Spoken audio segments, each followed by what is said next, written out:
All right, so welcome to today's Inclusive Innovation Speaker Series. I am super excited about this event.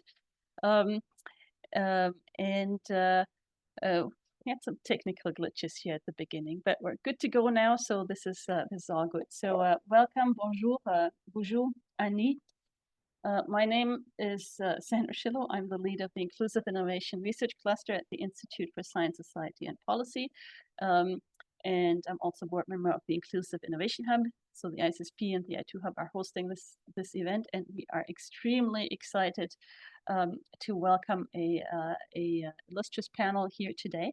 Before we do so, I would like to, as we do here, do our Indigenous affirmation.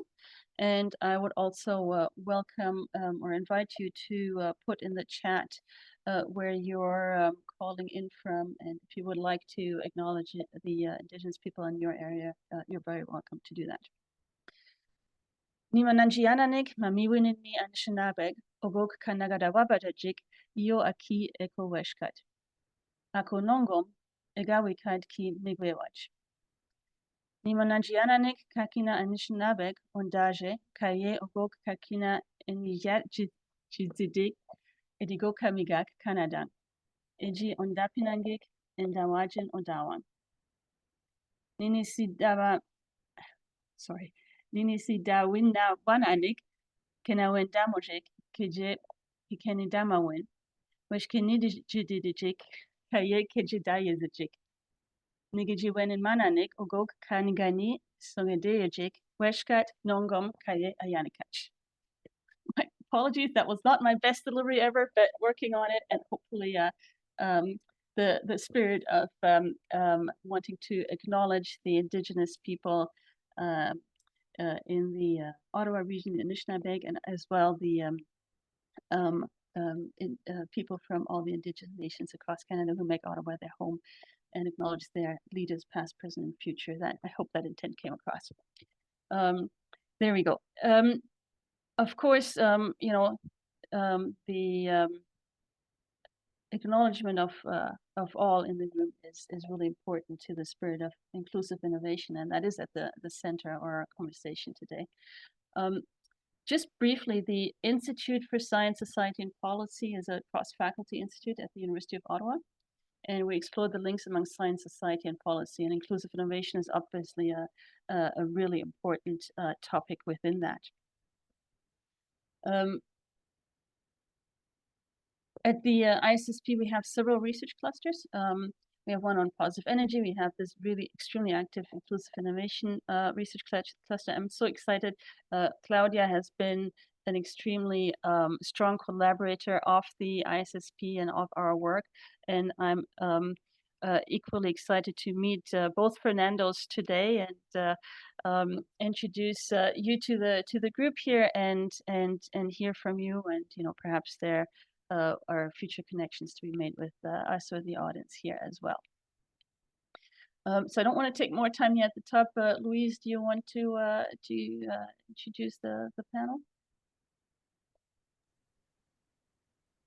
Okay, I will do that. So I'd like to introduce Claudia De Fuentes. She's an associate professor at Sobey School for Management at St. Mary's University and a wonderful collaborator.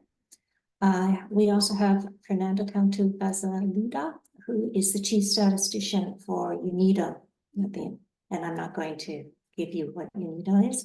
And then we have Fernando Santiago Rodriguez, and he works in industrial policy and analysis at UNIDO, and they are going to start the presentation with Fernando Santiago Rodriguez, and it's going to be a wonderful presentation on SDG and the United Nations and inclusivity. So I hope everyone enjoys this presentation, and there you go. That's my introduction. Okay, well, thank you. Thank you for the invitation, Sandra, Luis, and of course Claudia, who in the end you were the one starting this. It's also good. Some time ago I was in Ottawa, living in Ottawa, so I had the chance to interact with many colleagues in the ISP I think some years ago. So let me say my role here in this seminar, and I appreciate those who are also joining us, is to give a bit of context. I mean, the work that we do, as Luis mentioned, I work in the team that is responsible for industrial policy, a little of analysis, and I'm also very actively engaged in some of the work that the UNIDO does in the area of science, technology, innovation within the UN system, and particularly around the role of STI contributing to the achievement of the SDGs. And so I'm going to read a bit of the introduction, then of course Fernando and Claudia would elaborate more on the actual topics of monitoring and evaluation, but I would like to give you a sense of why is it important in terms of the new development challenges and the new ways in which we understand development. But just before I do that, and Claudia, you can move on to the next slide, please.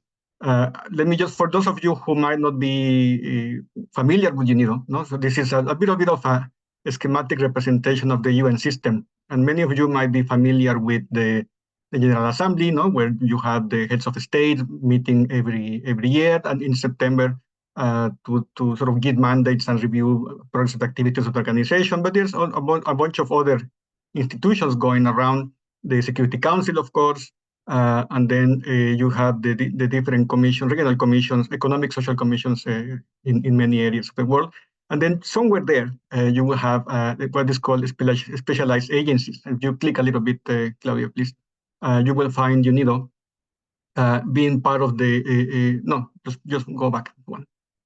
Being part of the entities which have a specific mandate, right? So you have FAO, specialized in food and agriculture, ILO on labor issues, and many different areas.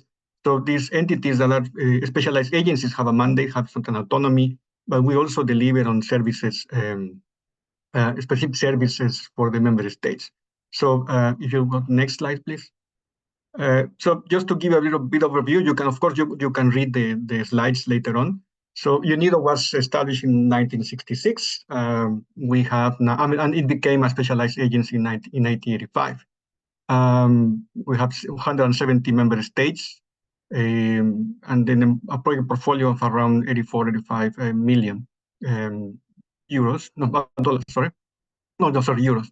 I'm not going to they give you more of information on this. You can have them. Just to give you, there are sort of two main functions in the organization. One is technical assistance, as I indicated, which basically means supporting member states in improving their processes, either to become more competitive, but also more efficient in terms of energy use, resources, try to minimize the impact of industrial activities in the environment.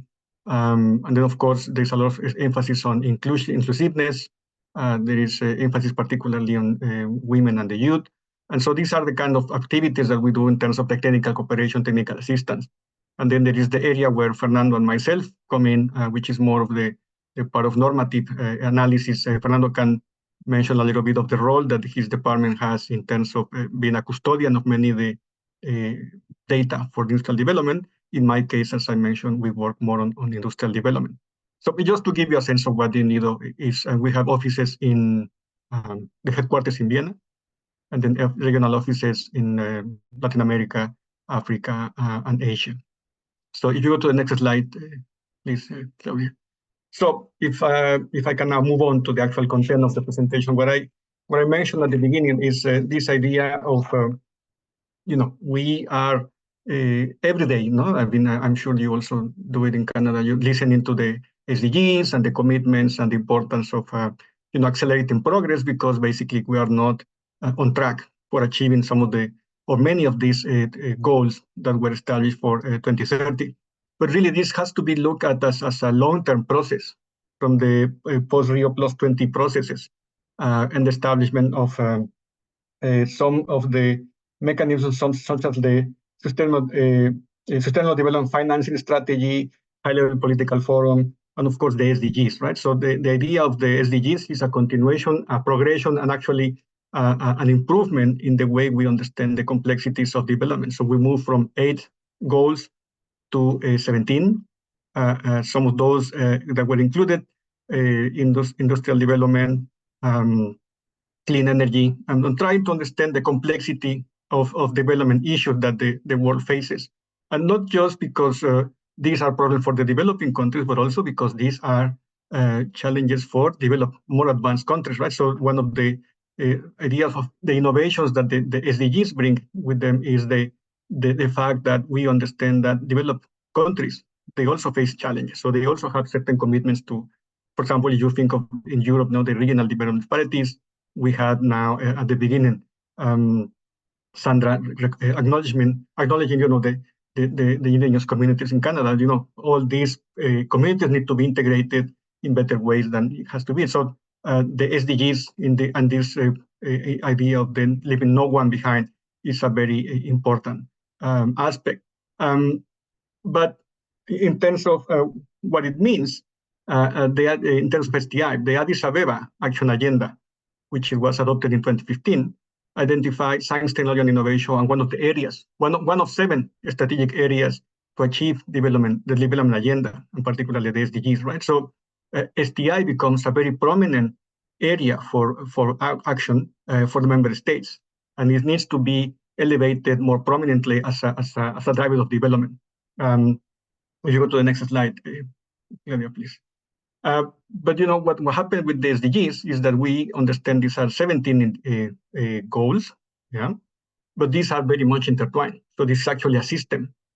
We understand that if we want to develop more rapid industries, the downsides can be that we might have issues of higher emissions, more pollution, more use of natural resources, which will undermine the achievement of other areas, right? So we need to understand development as a complex system where achieving some targets might have trade-offs.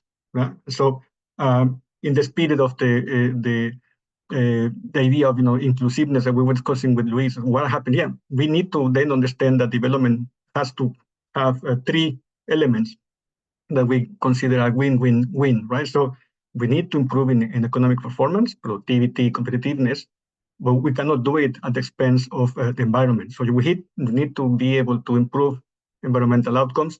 And then, of course, we don't think that trickle-down effects. We have to be explicit in achieving some inclusiveness targets, right? So the idea of balancing between economic, social, and environmental development outcomes, and understanding that development outcomes have trade-offs and tensions. If you can move on, Claudia. And so, in this sort of increasingly complex environment, as I said, one of the commitments of the UN, together with the adoption of the Addis Ababa Action Agenda, is the need to support, the establishment of what we call the Technology Facilitation Mechanism, the TFM. And the TFM, it's a platform where different activities. One of these things is the introduction of an interagency group within the UN that is going to work in this area of STI for the achievement of the SDGs. And some of the work streams that we have been contributing to involve how to assist member states who don't have the experience or the capacity, integrate some of the STI strategies into the area of development, but also using the SDGs as sort of a beacon, right? So this sort of guidance for the establishment, the formulation of policies. So we have developed some methodologies. If you see on the slide, you can have access to that. So we had a program, 5 pilot countries, to see how do you establish roadmap to use STI to achieve some of the SDGs. We have some documentation of how to formulate policies that are inspired by the SDGs and some of their practices. But also we have done a lot of capacity development. And this is where, you see more than 1,200 people being involved, officials from around 75 countries, from developing countries, from national governments to regional governments, to discuss and to understand how they in their everyday life work, they face the challenge of considering SDGs. Do they do it at all, right? So how to integrate better the SDGs. And that implies how to formulate policies that are inspired by the SDGs. One of the dimensions that we see emerging is monitoring and evaluation, because we don't have the capacity, we don't have the experience, and as I said, faced with a complex system of indicators, 17 17 goals, and then a different number of targets. Right? So 240 targets of indicators, I think, developed in the end, 160 something targets. So how do we go about it? Yeah. So and the training and just to give you a sense of how important is this in terms of the role of M&E. So some of the participants at the end, when we ask for what kind of problems you face, are the main bottlenecks, monitoring and evaluation, and as part of the formulation of policy, right, on the policy cycle. Can we have some examples of how to connect to the SDGs? Can we devise methodologies for impacts? How are we assessing impacts? What kind of tools, what kind of indicators, and of course, how we can access training. If you can move to the next slide, Claudia, please.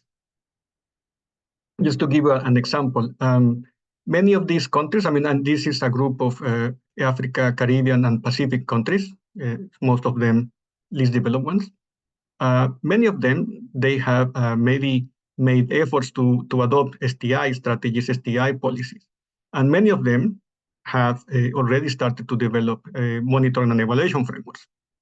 Many times it is because the donors who are driving many of these processes require them to include these M&E frameworks.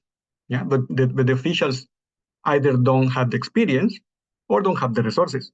And so what you see, even if they have adopted some strategy, in some cases they have, or maybe they don't have a monitoring, evaluation, and learning framework, because we are also trying to stress that the monitoring and evaluation is not just for accountability purposes, but for learning, policy learning, right? And sometimes they don't implement it because there's no resources, or because this comes at the very end of the process of in developing the intervention. So, and these are 45 countries, very heterogeneous, very different, but many of them tend to coincide in the fact that M&E it's a major challenge for them to devise strategies, to implement strategies, and of course to continuously improve on this. This is a report that just came up, I think, last month. Yeah, so you were welcome to see this documented experiences of these countries, and we worked with them in Addis Ababa last year to have some learning some lessons on what are the problems they face in terms of devising STI strategies. Next slide, please. So let me just say here that one of the challenges that we face, and I'm just summarizing this part of why we see the SDGs becoming an important aspect for monitoring and evaluation. First of all, because it creates a different layer of complexity in the causalities, in the relationship that we see in between or from STI interventions into the actual development outcomes. We are not just concerned about becoming more innovative or to have a better performance in terms of patents or publications or you name it, the kind of indicators that we use for output indicators for STI activities, but also because we need to understand how these activities are connected to environmental sustainability, to issues of inclusiveness. Is the innovation suitable for a perspective of gender or indigenous communities, indigenous knowledge, right? So the complexity and the causality or the relationship between variables is not. I mean, it's increasingly complex. We have multiple goals, competing goals, some of them interrelated. Of course, in a context where development challenges become so intertwined and complex, we understand that many more entities need to contribute to the policymaking process, but also to the implementation. And so how do you capture the different contributions of these entities? Sometimes, I mean, when we talk about the SDGs, and I've seen this, for example, in some of the work that we've done on roadmaps, or even I remember was working with the Basque country on these clusters, and they were working with the companies.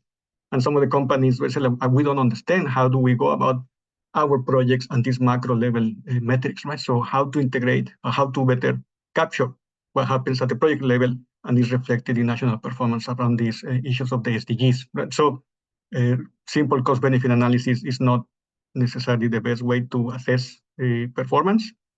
Some of the instruments and required to use are becoming more complex and more diverse. Different technologies are involved. Then, of course, the way we frame evaluations is becoming increasingly more complex. So how do we know that we are doing the best we can in terms of evaluation? So this is a sort of the picture of the macro level, but then let me just share a final slide. And then since we are UNIDO, no? And let me just say, can you go to the next slide? So this is a study we did a couple of years ago. We are trying to see how UNIDO is contributing to the SDGs, right? Because for us, we use a lot the language of, we address the SDGs, but how do we actually do it? How do we promote innovation in the member states? And so we did a study, more than 1,000 projects for the last 10 years, between 2010 and 2020. And then we built a sort of a database of a sample of around 207 of the big ones. And we tried to understand, characterize, and so many of the entities like UNIDO and other entities in the system, we work not so much in terms of actual innovations, in terms of patents or new products, but we work more on the areas of scientific and technological services. And so again, we also have to understand better the definition of our interventions and how they reflect into impact, performance, as I said, not only in economic terms, but also in terms of social and environmental activities. So at the beginning, when I showed the role of UNIDO, you saw the sort of the CO2 emissions, right? So these are some of the challenges that we face, and maybe for those of you who are interested in research and indicators, also supporting and helping some of the entities in terms of designing better interventions or methodologies to capture the impacts of interventions is important to think about, and how to connect, how to make tangible the idea of the SDGs. So I will just leave this. You are welcome to go further on the presentation and links to the documents. But hopefully this is just a nice way to start putting the framework. So thank you. I think, Fernando, you go now. Yes, thank you. Good morning, good afternoon, colleagues. I also want to start by thanking Claudia, Luis, Sandra for the invitation to participate in this seminar. So I will, in my presentation, I will go into a bit more details into the SDGs, but from the point of view of statistics. We at UNIDO were a custodian agency of some of the SDG indicators, so I can tell you a bit more of our experience in this work. And also go into more detail in what Fernando, my colleague, was mentioning in terms of using the SDGs as a M&E tool, as an instrument for monitoring and guiding and monitoring policy programs. But I would like to start with some a bit of a history. So I mean, the SDGs, they're part of what is called the 2030 Agenda for Sustainable Development that was agreed in 2015. So let's say the politicians in the General Assembly, they came up with these 17 goals, it's 169 targets. And then they turn to the statisticians and they tell them, look, we did the difficult part. We came up, we agreed on the goals, we agreed on the targets. Now, please propose the indicators on how to measure them. That will be the easy part. So of course, that turned out to be a huge challenge. 169 goals, I mean, 17 goals, 169 targets, many of them very complex targets with many dimensions, a lot of things to measure there. So the statisticians work on this through what was called an interagency and expert group on SDG indicators. They worked for 2 years. I mean, next slide, please. And in 2017, so they took almost 2 years, they came up with the indicator framework. So it was a total of 231 indicators. So they say, okay, all those targets can be measured through 231 indicators. Very importantly, it was a country-led process because before I think the UN learned from the experience of the MDGs, where it was the UN itself that came up with the goals and there was limited uptake by the countries. Now they say, no, let the countries themselves decide the indicators. So it was done through a consultative process, and it was a decision that all the indicators will be based on official statistics produced by the countries themselves. And we, at the UN and the other custodian and the other international organizations, we will only act as what we was called custodians, kind of support actors in the process in terms of methodologies and coordination. As part of that process, UNIDO was named the custodian agency for 6 indicators of SDG 9. So SDG 9 has, as you can see in the little square on the right, there's 3 components: industry, innovation, and infrastructure. And given its mandate on industrial development, UNIDO was assigned all the indicators related to industry. So those are 6 indicators. And as part of the work, UNIDO, through the unit where I work, the statistics unit, we collect data for all countries, we harmonize it, we calculate the indicators according to the official methodologies, and then we contribute to global reporting. Next slide, please. Okay, so I want to talk a bit more about these 231 indicators that we received. So as I mentioned, these were decided by consensus. There were so many more proposed, but at the end, all the countries agreed that, you know, taking into consideration relevance, availability, complexity, and other factors, they narrowed down the list to these 231. So first we had a first set of indicators where, you know, it was pretty good situation already. It was very well defined what they meant. Most countries already had data and they collected the data regularly. This is this first part, for example, proportion of population beyond the poverty line, growth rate of GDP. Those are everyday indicators that the statistical offices calculate and have. This is what was called the tier 1 indicators. Then there were other indicators, these tier 2 indicators, the next examples here, where, I mean, it was more or less well defined. For example, proportion of informal employment. Yeah, there's a very clear definition of informal employment, but it's very difficult to measure. So there's not a lot of data, or the data only comes, you know, from time to time. It's not very frequent, or it has a complete coverage. Another example is expenditure on research and development, which is a very complex concept to measure. So countries do measure it, but only sporadically. And in many cases, the countries don't have the capacities to develop that. So this is what is called the tier 2. And what caused widespread panic in the statistical community was all these, what was called tier 3 indicators. Indicators that either had no established definition. For example, I put this as an example of sustainable tourism industry. So already tourism is very complex to measure because it's cross-cutting through the economy. And then when you say sustainable tourism, what does that even mean? You know, it can mean many different things for different countries. There's no standards, etc. Or it can be something that was contentious, politically sensitive. For example, the international support for development, which there was a big debate between donor countries. They wanted to expand the definition versus recipient countries that they were not happy with this proposal. And this became a very, very strong political issue. Or, for example, this last indicator on illicit financial flows, that is both cases. It's politically sensitive, and it's very difficult to measure. What does it mean, illicit? Even for statistics, these terms you cannot use, right? So there was a widespread panic, let's say, in the statistical community when they received these indicators, and they were tasked to measure them and report on them on a regular basis. Next slide, please.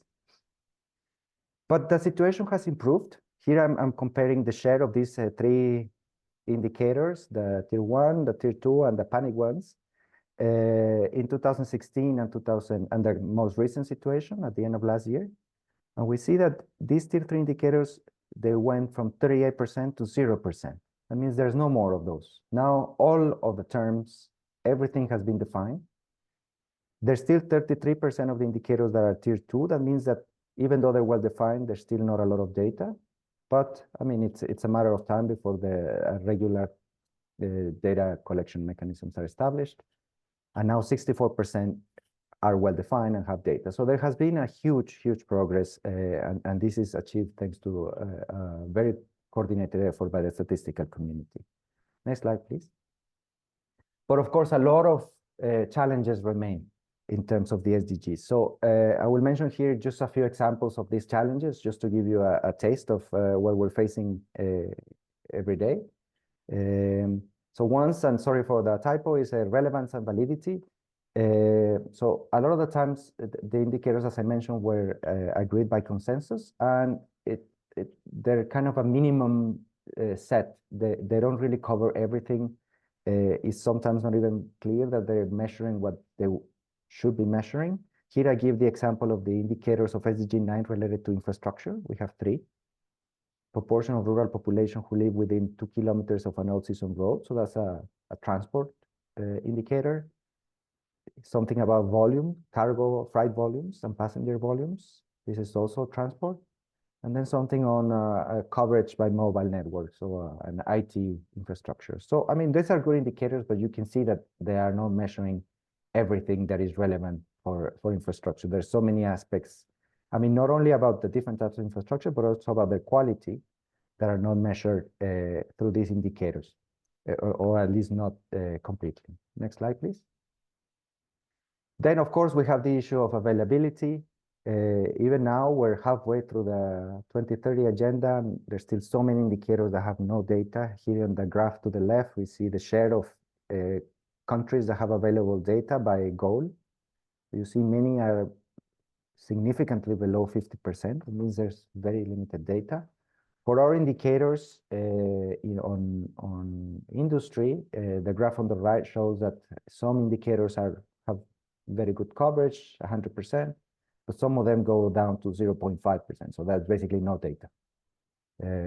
And also a very important in this case is when you see, let's say, for example, the last line, you see 9.B.1. This is an indicator on technological progress of industry. It says 73.1. So you say, oh, that's quite high. I mean, 3/4 of the world have data. But the problem is that most likely, in most cases, the 27% that do not have data are the countries with the lowest income levels. And those are the countries that where move towards industry, this process of structural transformation, it's more and more pressing and could be more beneficial. So actually, the countries where SDG 9 and industry could be more relevant are the ones where we don't have, in most cases, we don't have data and we don't really know what's happening there. So there's, let's say, a bias in the availability. Next slide, please. Another problem, and I think it's very important in this, in what we were discussing in this seminar, is the issue of granularity. So there's a general call for all SDGs to disaggregate as much as possible, to go, let's say, beyond average, and to take into account the situation in the different communities and the different groups. So there's a call to whatever relevant to disaggregate by income, by sex, age, race, ethnicity, migratory status, disability, geographical location, and in terms of, let's say, the private sector, in terms of sectors, in terms of firm size of the firms, of the companies. So there's a general call, but the situation is far from ideal. Next slide, please. Here we see a very, so the situation, I mean, it's a very small graph, but I think you can really see that there's not a lot of green. These green cells are those indicators where it's a very low bar. It just means that at least 1/3 of the countries provide at least one disaggregation. So it's like really the lowest bar that we can set. And even then, there's a big gap. So that means there's a lot missing. And this is, I mean, the reason is because it's a huge statistical challenge, and already getting numbers for the population as a whole, it's challenging, and then disaggregating by groups is even more. Next slide, please. Another difficulty is timeliness. I mean, of course, the data, it's important if it comes on time. If it comes too late, for action, then it has no purpose. And we see here also, we see some problems. We see that less than 30%, this is in the situation in 2023. We see that less than 30% of the indicators have data for the last 2 years, and a bit more than half have data for 2020 or after. That means close to half of the indicators don't have information since 2020. So that's of course a big problem. Next slide, please. Another one is international comparability. For us as an international agency, this is the most important aspect, because we want to have data that is we can compare across countries. And here I put an example of one of our indicators at UNIDO, which is the proportion of small-scale industries. So small firms that operate in industry, and their share of activity, and if they have access to financial instruments. And here there's almost no data, and the reason is because every country has a different definition of what small-scale industries mean. We said, according to international standards, it should be less than 20 employees. But for some countries, think of Nigeria, think of Brazil, think of China, 20 employees is a micro establishment, right? Sometimes it's not even measured. And think of very small countries in small island states, 20 is already a big company, right? So countries define it differently. Some countries don't even define it according to number of employees. They use other measures like turnover. So to have something that is comparable, it's a huge challenge as well. Next slide. And then finally, this which is a bit disheartening for the statistics, is that a lot of the times we see that even though the statistics are made at the cost of a lot of sweat and blood from the statisticians, then there's very limited use by the policy community. A lot of the times is what I was mentioning. It's the data comes too late, or is too aggregated to be useful. But we also think that there's an issue of I would like to say, like a literacy on how to use the data, how it can inform policy, how it can be relevant. But that's also something that we have a responsibility as statisticians into turning all these indicators and all this data in a way that is relevant for policy and that can be used directly.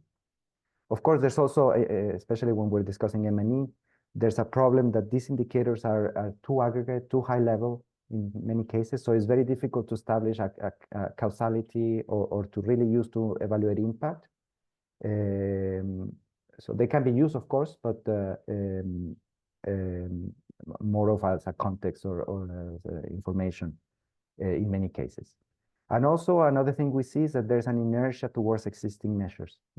Measures most of the times based on GDP, based on purely economic accounts, even though the spirit of the SDGs is to take into account all these interconnected social, environmental aspects, economic aspects.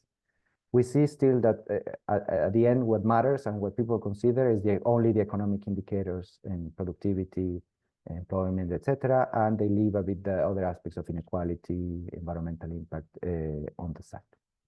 Next slide.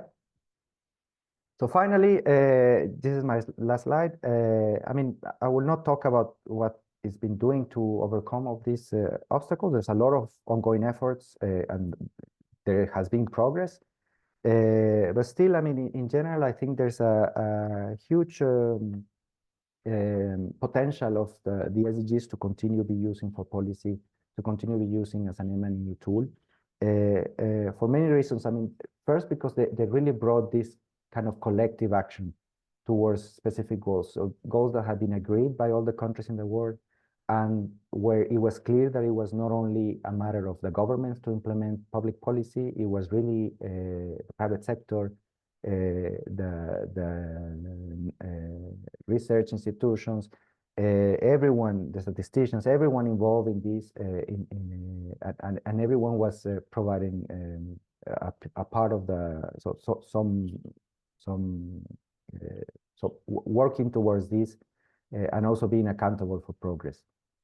Also very important, this issue of comparability, because a lot of the times you say, well, I progress, I increase by 5%, but is that good, is that bad? But let me compare with my peers and see if this is sufficient progress or not.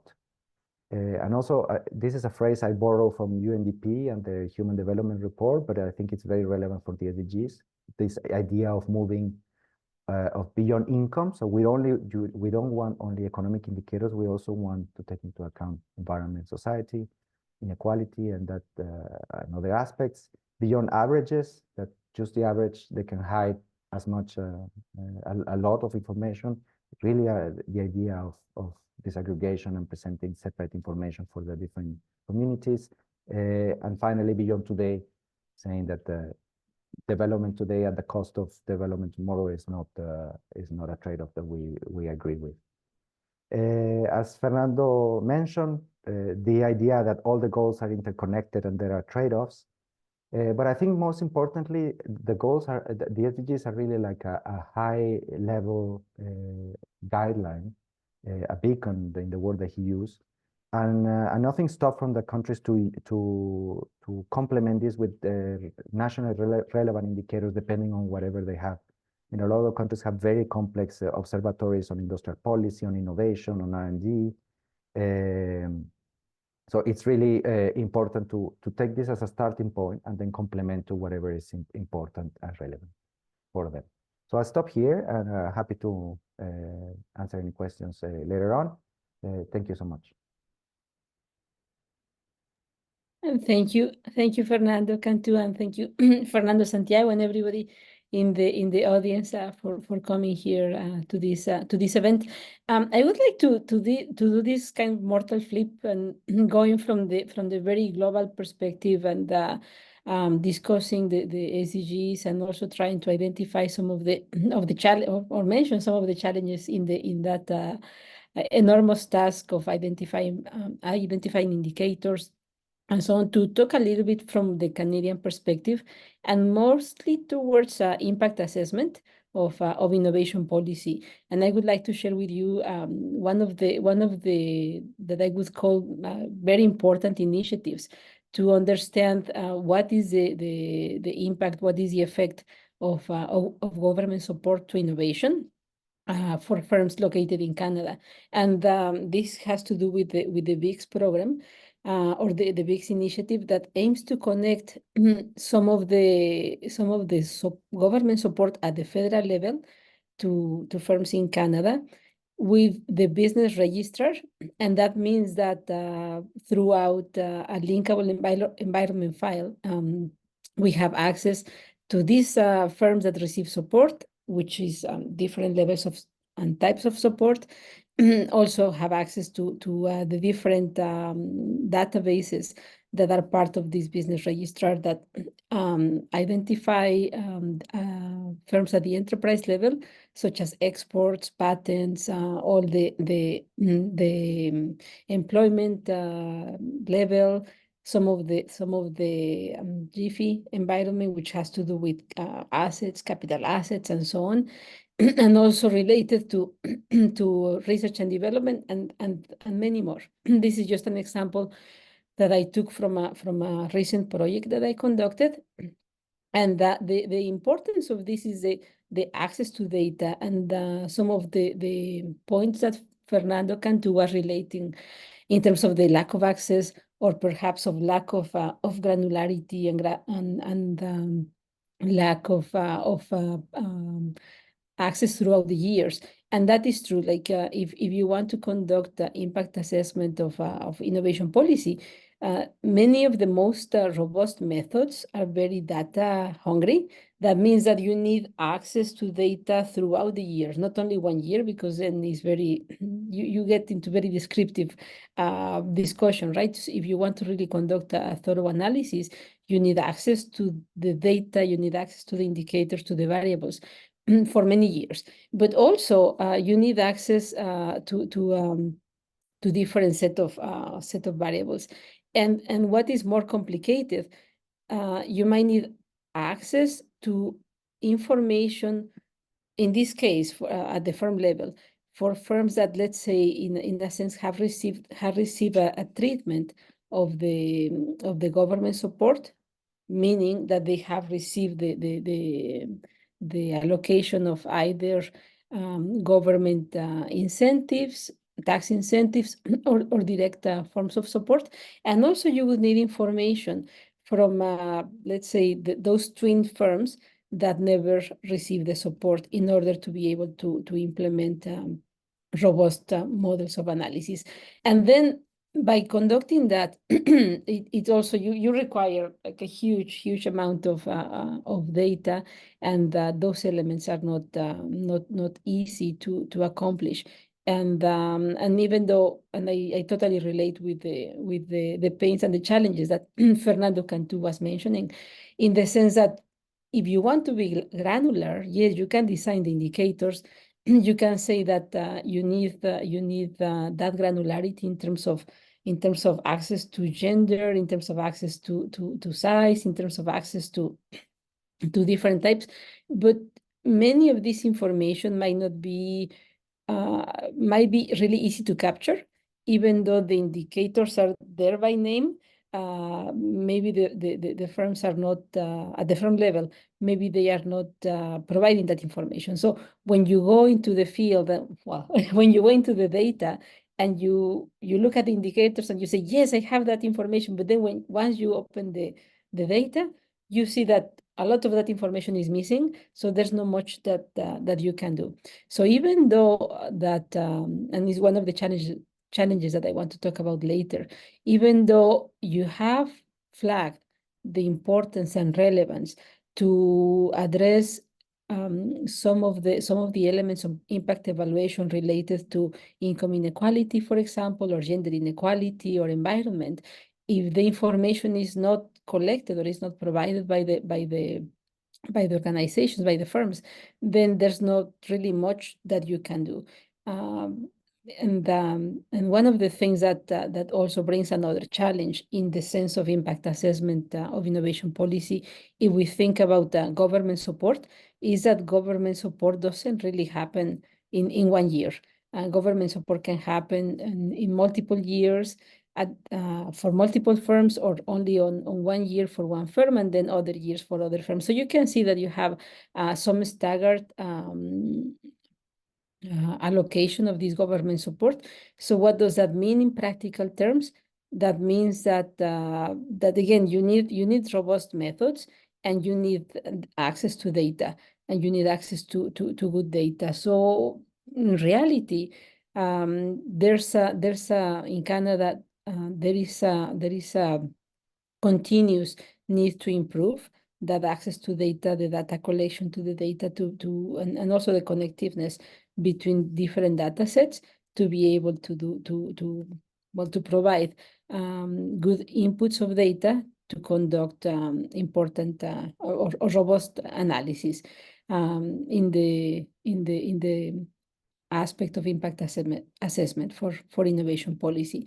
So in terms of some of if we think about some of the impacts that direct support to firms specific to innovation can be measured in Canada, and again, these are very related to what Fernando Cantu was mentioning, right? Very much in economic terms, because it's what we have, is what can be linked into that linkable file environment. So if we think about input additionality, I think in Canada we have a very good access to data that tell us what are the research and development expenditures, what is the research and development expenditure in relative terms, either by employee or by sales.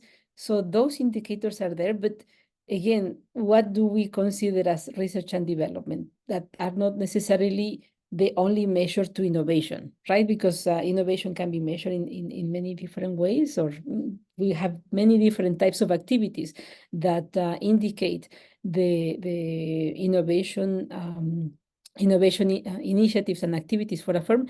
But in general, what we have is just research and development, which is only one of the 8 activities that are related to innovation, right? So in many cases, we miss information of the other 7 activities that are related with training employees, for example, with access and licensing to patents and so on, and also perhaps software access and machinery and so on. So the universal indicator, let's say, that is easier to access is R&D, but it's not the only one. And perhaps there are many firms, especially the small ones, that do not report R&D activities because they don't do, but they still engage in innovation activity. So then there is kind of like one gap that we have in terms of data. In terms of some of the outputs of the innovation activities at the firm level, some of the things that can be measured is the impact on total employment. Like do firms actually create new employment if they engage in innovation activities?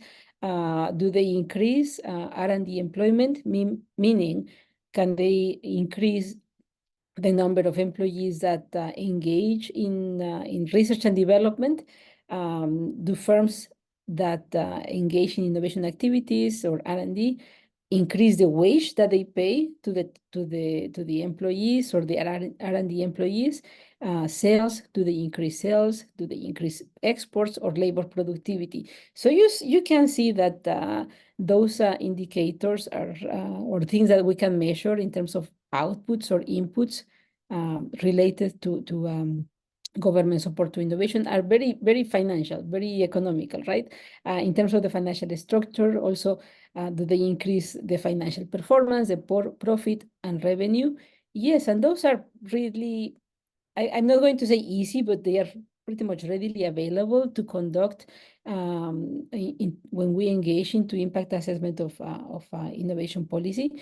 But when we want to look into the granularity and for example, if we want to see if those firms that have a higher financial performance are mainly owned by minorities or by women, or perhaps by age, different gaps of age, then is when the missing information is it's complex, right?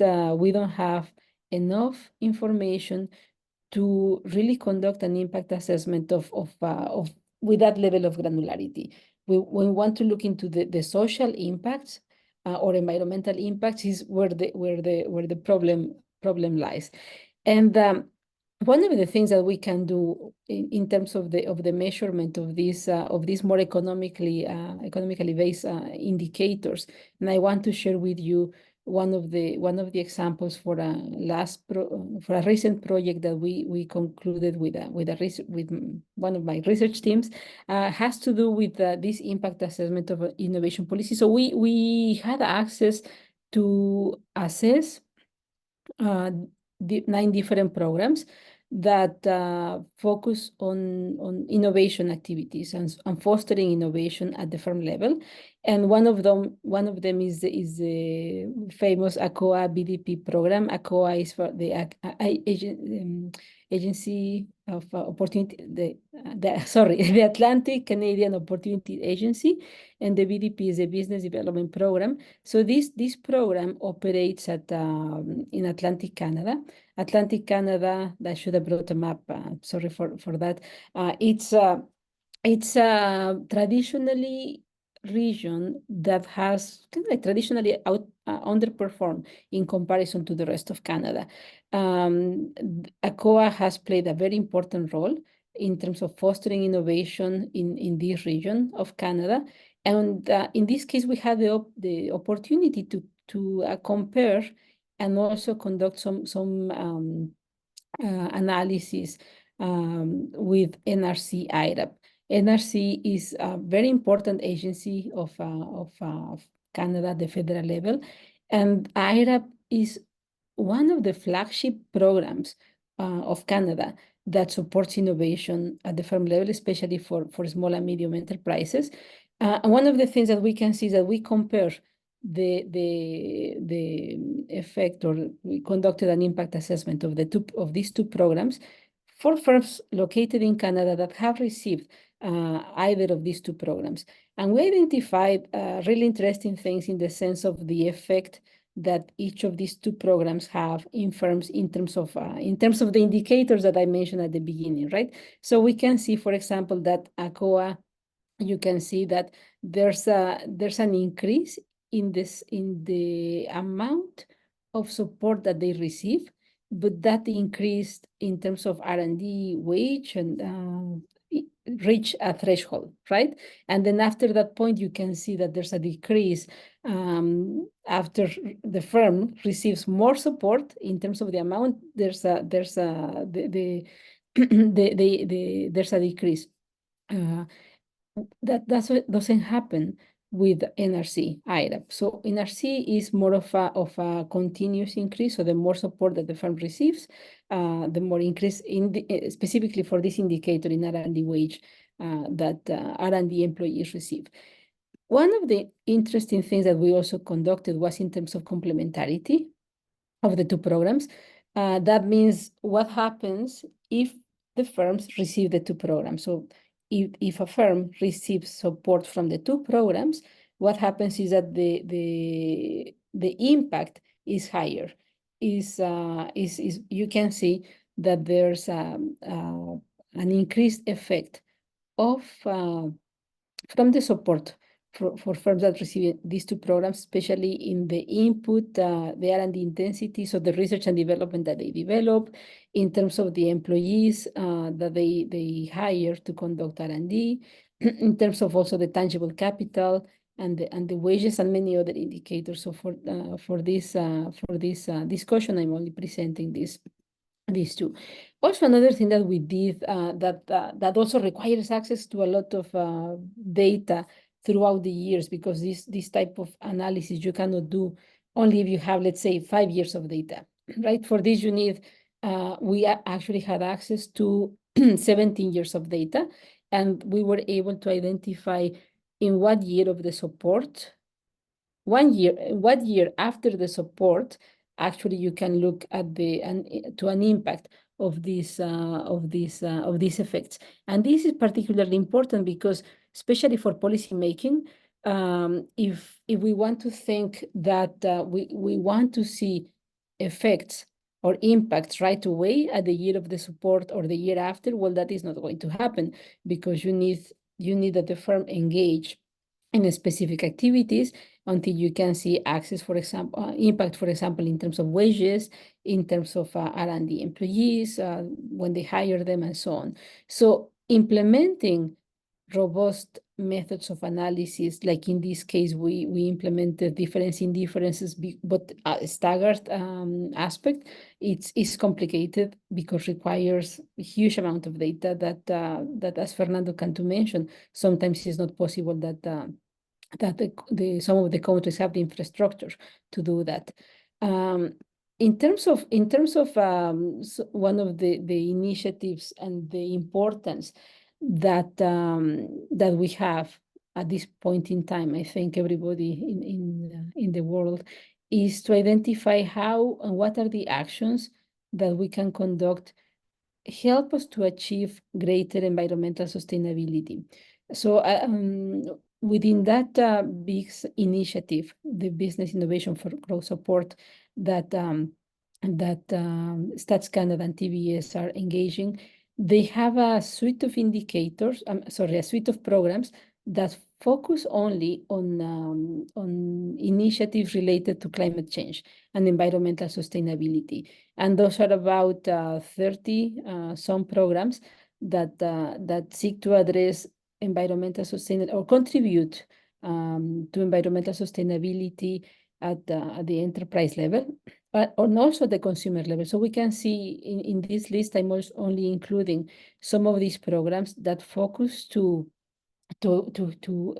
help and to support firms into this transition, to help them engage into initiatives, innovative initiatives, either to produce new solutions that contribute to environmental sustainability, but there's also another set of programs that seek to address the demand side, right?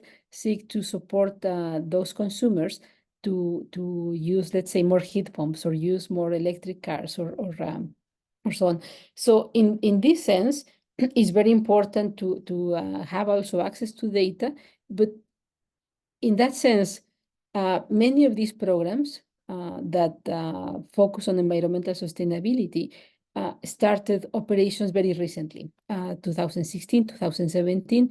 So in that sense, if you want to conduct impact assessment for this program, you have kind of like relatively limited amount of time, but I think it's very important that to start having those conversations in the sense of how can you link the effect of environmental of government support that focuses on environmental outputs, and also the challenge is how can you measure that from the data that is already collected in the statistic offices, right? And also another important challenge that that I see is how can you link or how can you access already ready information, like for example, greenhouse gas emissions that are at the regional level. So you have access, that data exists, but how do you connect it? How do you link it to the data that comes from the statistical offices? That remains a challenge. And when you do that in practical, in kind of like in the field, you see that there's many kind of like challenges that you have to address that prevent the implementation of these measurements, right? So, but in the sense of government support, I think the government of Canada is sending a clear signal of the importance and the need to emphasize government support for green green growth support, right? And a very relevant and very important percentage of the government support is directed to this suite of programs that I presented in the previous slide. And also you can see that in this infographic that you can see the QR code is there in case that you're interested. From Stats Canada, you can see the different, the regionality of access to these types of support, and also some of the impacts in terms of the, well, or some of the description in terms of the use of the programs and so on. But I totally agree with the presentation and with the points made by Fernando Cantu and Fernando Santiago in terms of the need to link and need to have access more indicators that go beyond the economical indicators and focus more in terms of environmental aspects, social aspects, which are really complicated to not, well, to define, of course, but also to have access and to operationalize and to use once one engage into impact assessment analysis. And I think that is, well, that was the last slide for the presentation. And I just want to share some of the kind of like last notes from learning that I had with my team when we engaged in the last project. So at the end of the day, firms receive government support, but only those firms that have a better financial stand in terms of availability of financial resources, but also in terms of capabilities related to the human capital that they have better potential to produce or to use the government support that is given to them more efficiently. But also the results from the research that we had indicate that continuous government support is very important to contribute to the development of the capabilities that firms need to do. So for instance, if a firm receives government support only 1 year, well, they are not able to develop all the capabilities that they need to do. So firms might need to receive support for a continuous number of years, but also identifying when is that optimal threshold that is good for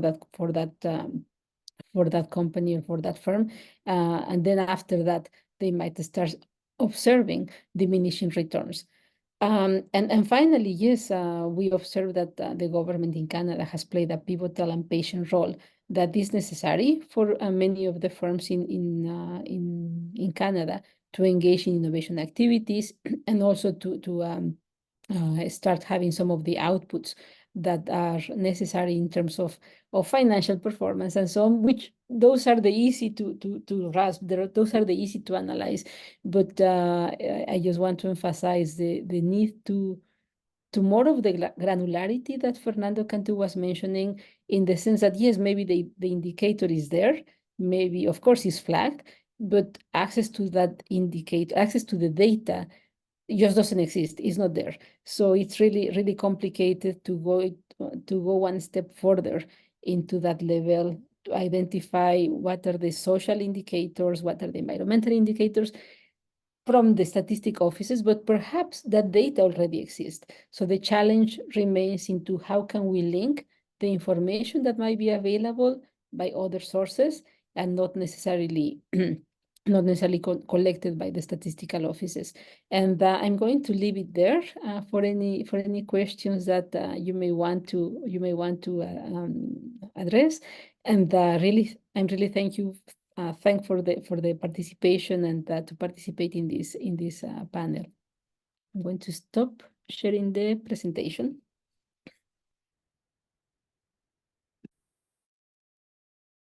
Thank you so much, Claudia, Fernando, and Fernando. Those were some excellent presentations. Before we move the questions into to the room, I just wanted to say thank you, but also to pick up on the theme that was really strong and is close to my heart, which is, of course, the need for data. And if we're going to measure inclusivity in any of these indicators, we are going to need more data and be able to make those data available. So that's something that all of you addressed, and you did a wonderful job. So while the people in the room come up with their questions, I'm going to put Sandra on the spot and ask Sandra if she has any questions to kick us off. Sandra, thank you so much. Yeah, thank you, and thank you for the presentations. I'm going to say that was the best introduction to the SDGs I've ever heard, and really appreciate the context you've given there. I do have a questions, actually, sort of one question for all of you. I can be a bit of a geek. I love data, and I would always like to have more data. When I was kind of listening in between the lines though with you, I'm actually hearing massive progress as well. I know there's issues, and you raised them very, very eloquently. But you know, Fernando Santiago, you showed that a lot of countries haven't really implemented them yet. At the same time, I'm kind of hearing, not on the indicator side as much, but in general ways, that the SDGs are really super influential in influencing business and policy decisions, even in countries where maybe there are not quite the indicators there. I'm just gonna ask a similar question of all of you. Maybe you can kind of come back to this, and then, you know, Fernando Cantu, when I listen to you, like the Van Gogh, like the scary indicators going from 38% to 0, like that's huge in my mind, because those indicators were indicators where, when the SDGs first came out, people were saying, oh, it's impossible to measure that, can't even be done, and now you're down to 0 indicators that haven't been defined, and you know, I'm kind of seeing glass half full here a little bit. And you know, same, Claudia, with you a little bit. By the way, I love the analyses. And I kind of remember back in the day, like, you know, maybe like even as you know, maybe 10 years ago, 15 years ago, I don't think we had the data to do the kind of work that you've done, or maybe we couldn't get access to them, or something like that. So I'm actually overall seeing like really positive progression. Am I being too optimistic? You all want to tell me the glass is actually only half full? I can start, and then no, you. I mean, you're not optimistic. You're realistic. So yes, I think at least in Canada and Mexico, I can speak. Those are the two countries that I have experience, like practical experience with the data. There's a lot of progress in terms of the access to data, comparability, that can help you conduct really nice analysis. But still, there's I think we are still really, really far to where we want to be. And especially, and I think very, very well emphasized by Fernando Cantu, Fernando Santiago, in the sense that, well, like, how can we link that, how can we make the link between these economic indicators that are somehow easy to get, easy to grasp, especially if you kind of easier to connect with the outputs from the programs, policy programs, but also the social indicators, environmental indicators. You can also see in the outcomes from the kind of like the book when you're reading, right?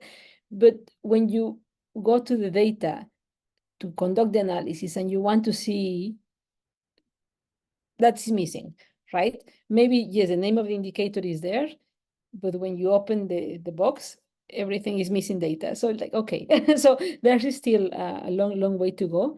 And I would call like for that maybe for some mixed innovative approaches to be able to have access to that and use that data that we need. Maybe I can continue.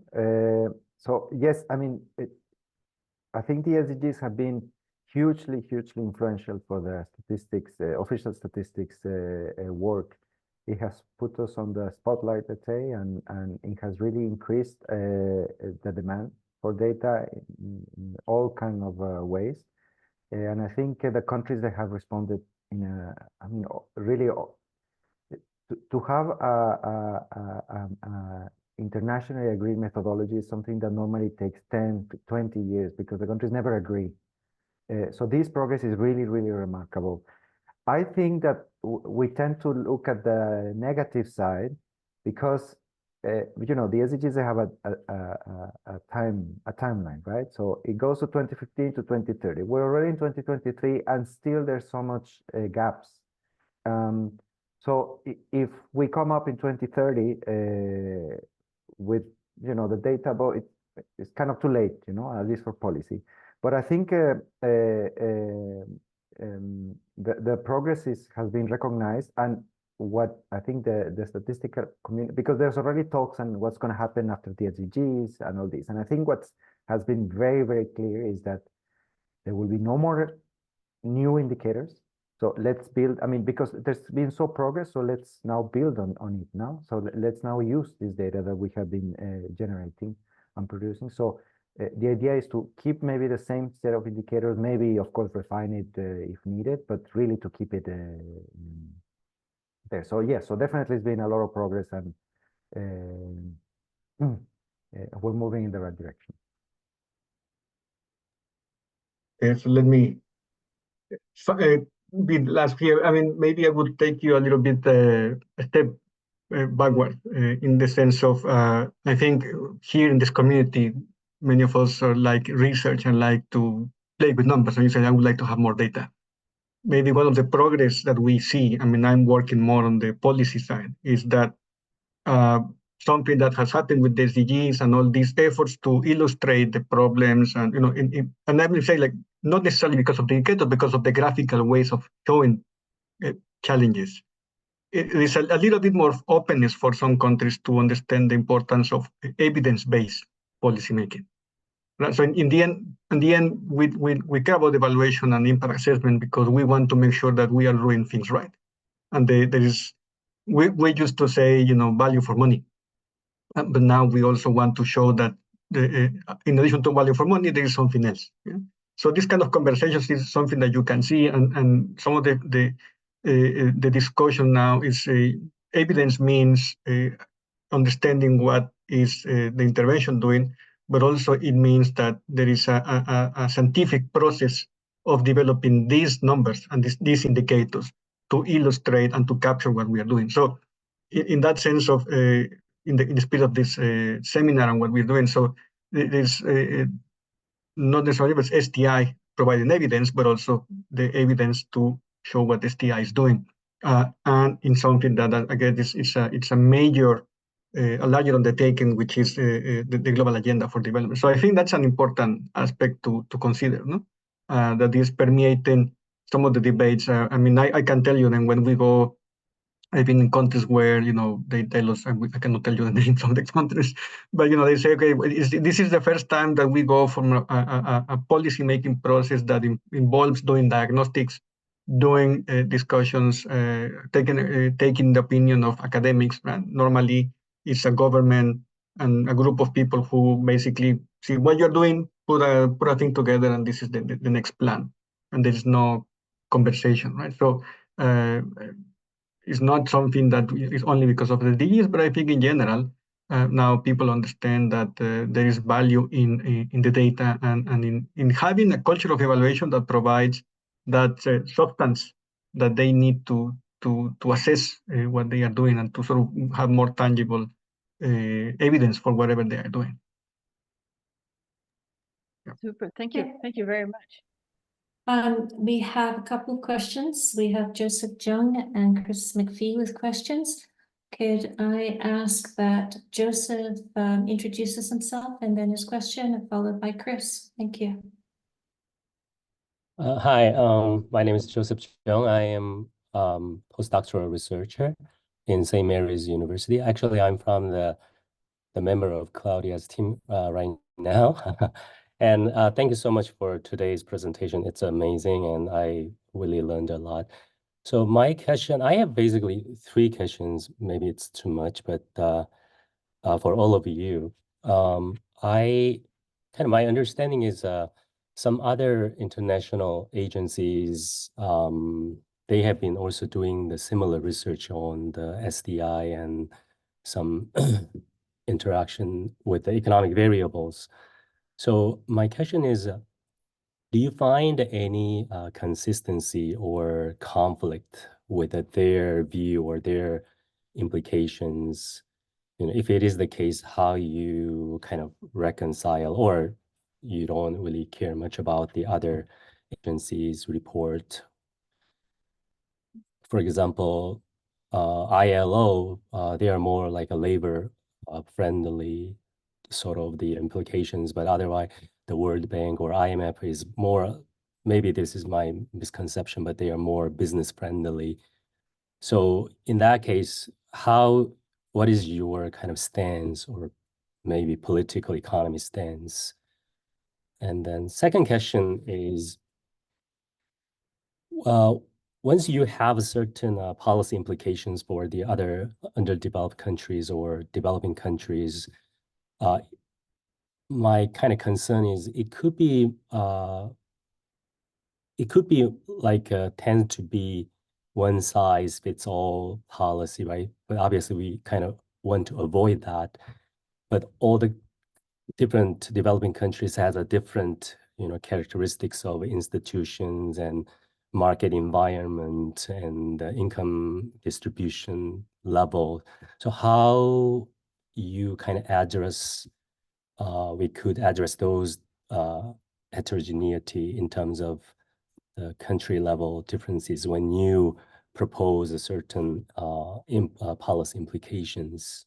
And then the last question is about the methodology question. So you, Fernando, earlier you mentioned that we have a more issue of variety of agents and interactions. So my understanding is it's a kind of a networking. So do you have, in that case, if the data is not available, and do you have any type of methodology you already employ, for example, like some sort of simulation study, or just we are more waiting for the more data as will be available in the future?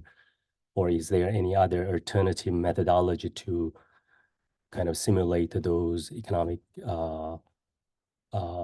networking or, you know, more heterogeneous agents involved in this type of policy analysis? Yeah, thank you. Who wants to go first?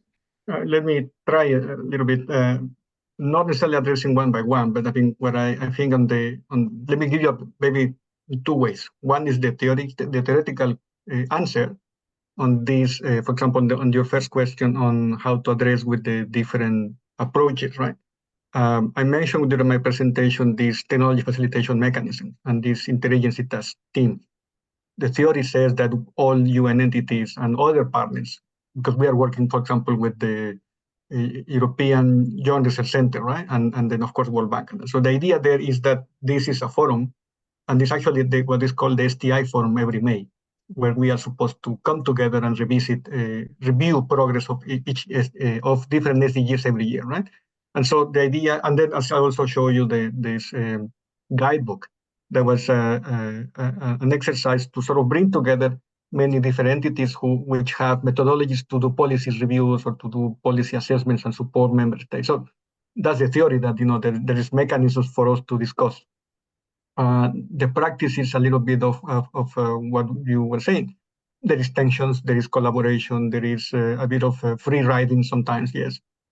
Because we also have our mandates, and although we understand the SDGs as a system, there is also so much we can do. I mean, if we are an agency that is specialized in industrial development, of course, we will not go into fisheries, and we are trying to understand, for example, blue economy and what how then an agency like UNIDO can work on industry-related matters and blue economy, and who you would like to collaborate. So it is a little bit of a process there. And that's how you deal a little bit with heterogeneity and understanding the things.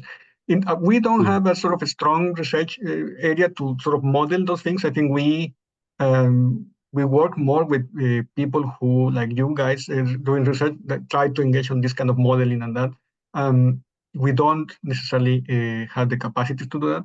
But just in terms of the policy-making process, no, it is not about, I mean, we also have, if you don't have data, you don't intervene. No, then we have to find options and we have to find alternatives. And again, as I said, in practice, what you can see is that although we sometimes use SDGs as sort of as a reference, in reality, it's very difficult to actually connect those things. So we have to be practical and we say, okay, SDG 4, SDG 5, and that's sort of an inspiration for the interventions. And we try to as much as possible, but you don't force people to, either you really focus on this or you don't move. So I would say it's a little bit of this process of also understanding that from a policy perspective, many of these indicators are very difficult to implement. Or it would be very difficult to just narrow the scope of your intervention according to the goal. We then assess and use other sorts of indicators and processes. See. Thank you.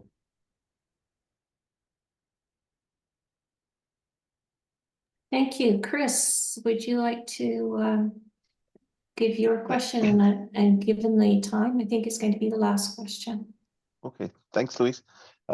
Yes, I was, so I'm Chris McPhee. I work for Agriculture and Agri-Food Canada on one of the programs that was on Claudia's slides. So I was glad to see that. I work in the Agricultural Climate Solutions Living Labs program. We're trying to accelerate the development of climate solutions in agriculture using a Living Labs approach. And so that acceleration time is on my mind, right? So in particularly, I share Sandra's optimism about the progress we've seen here in terms of developing indicators. We're doing things at a national scale, 14 projects across the country trying to do data sharing towards various indicators. There are technical challenges, but it's often the legal and cultural and capacity challenges that are more of a challenge in terms of changing to a culture of data sharing and having the capacity. There is a reporting burden that comes with a lot of this this funding and so on. So I'm just curious, like with 2030 on our minds and so on, is there any advice about areas where you think we can accelerate what we're doing? I mean, Claudia made a point that, the list of programs there, and some of them are relatively new. We have the fortune of having a 10-year funding horizon, but is there any area you think where we can take advantage of any experience you have in terms of moving faster with anything around data sharing and indicators? Shall I start, and then maybe Fernando Cantu and Santiago can add a little bit. And So in terms of, like I have so many things in my head that can be done, right? So the programs that I presented in that list are mostly the programs that focus to support the implementation and the development of innovation from the firm side, right? But there's also a suite of programs that support the adoption side, like the consumer side. So I think being able to connect the two kind of like types of programs and conduct analysis in terms of seeing the overall component, right? Like the different policies from the government, from the supply and demand side, what are the effects and the implications? One of the very important things to me, I think, is to really see what is the infrastructure, and that relates with the indicators from UNIDO. In Canada and in the different countries, right? Because if you don't have the infrastructure that is needed to adopt these initiatives, namely what infrastructure in a really broad term, right? Infrastructure in terms of data, infrastructure in terms of equipment, buildings, charging stations, and so on. So if you don't have that support, or if you don't have that ready, then many of the initiatives I don't think are going to go too far. So for me, I think in terms of measuring infrastructure is very important to identify what gaps we have in terms of what can be done. So for the programs that are being implemented are more efficient and effective. So to me, I think that would be where the emphasis has to be. And I would leave it to Fernando Cantu and Fernando Santiago. Yeah, so I will just make a small comment on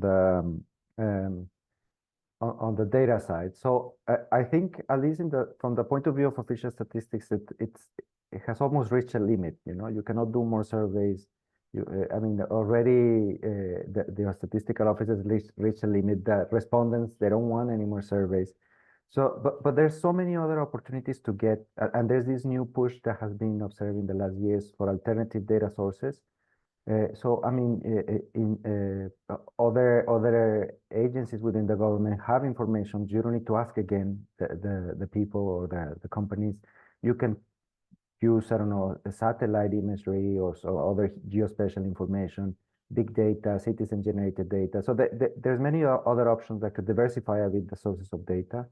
And that will also allow you to have, for example, a lot of these initiatives on citizen-generated data, in addition to generating data at a relatively low cost, it's that a lot of the times you can reach the populations that are very hard to reach in just normal sampling surveys and that. So I think there's a lot of potential there. Also a lot of challenges, because I mean, at the end, if it's going to be official data, it has to have a stamp that, data quality and complete coverage and all these aspects.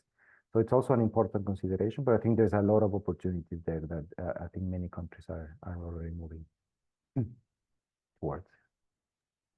Let me see if I can articulate something intelligent here.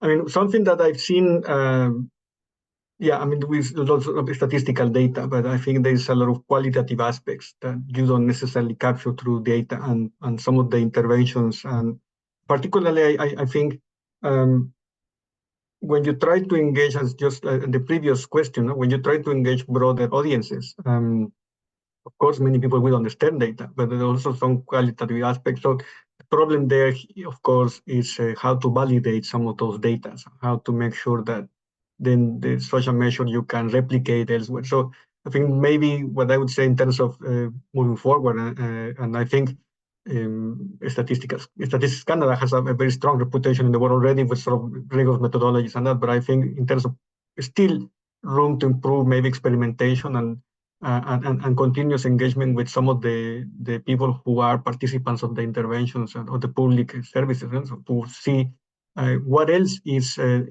happening without necessarily being captured already. So it's a really like a long-term process of also capturing what Claudia mentioned, no? the interventions. We don't have opportunities to capture everything that is happening in 1 or 2 years. So it's a continuous process of engagement and understanding some of the qualitative aspects. I've seen, for example, working with maybe many of you would know Fred Gold, no? That we were working on understanding innovation in informal settings, innovation in sort of some of those contexts where the definitions and the understanding of innovation is different. So you need to start collecting case studies and drawing stories and engaging some of those actors in processes and conversations which imply a little bit of going away from the standards and metrics that we understand we have, and try to tease out some of the emerging issues by talking to those people who are part of the interventions. And I guess particularly in agriculture, you would find a lot of idiosyncratic kinds of ways of understanding innovation, no? For example. Thank you, all of you, for your wonderful questions, and Fernando, and Claudia for your great answers. One thing I'd like to say, because I've spent too many decades of my life working at Statistics Canada, I really would like to thank Fernando Cantu for his comments about and Chris for comments about reporting burden, alternate data sources. And I think something that the government can do, from having spent some time at TBS and working with the BIGS program, is that when you have an applicant to your programs, there's information you can collect on the application form.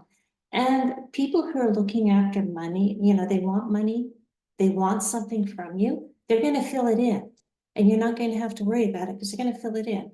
So if the government could get together and come up with a series of data points that they want to get across all of the programs and put that into the application program, then even those applications that don't go forward, you would have that information and you could get your inclusivity comments. You could get, you could find out things about the firm that you can't find out based on revenues and number of employees, and I guess revenues is turnover. So there's a lot we could do by using the systems that are already in place that would improve the statistical output from the programs, especially if it was like the BIGS program transferred to Statistics Canada, where it can be cleaned and properly nurtured to become data of quality that's going to be informative for the studies such as Claudia is doing. So on that note, think about how you can work horizontally to come up with a wonderful application system that you could all programs could be using, that could be fed to Statistics Canada, and the data could reside at Statistics Canada. I'm sure that would make Fernando Cantu's work easier as well. I see nodding, this is good. So come up with some of these things. I'd like to say thank you very much to everyone for their wonderful presentations. This presentation and a recording with a little bit of editing will be put up on our I2 Hub. Our next presentation is going to be Dan Bresnitz on March 6th, and I think that is now in the chat. On February the 27th, we're having a research workshop. If you're interested on super diversity, then you're more than welcome to attend. The information on that will be made available shortly. And that's it for me. Sandra, before we let these people go, and I'd like to ask the two Fernandos and Claudia to hang on after everyone else leaves, just for a few minutes. And I'd like to remind everyone that Fernando and Fernando are in Geneva. So we are moving into their Friday evening. It's 7:30, so it's dinner time, even in Europe. Okay, thank you very much. Thank you very much. Excellent presentations. Really appreciate it, and excellent discussions as well. Thank you, everyone. Thank you. Thank you for the invite, and thank you everybody for attending. Thank you. Thank you. Just while we're waiting for people to leave, I'd like to just say thanks again. And there.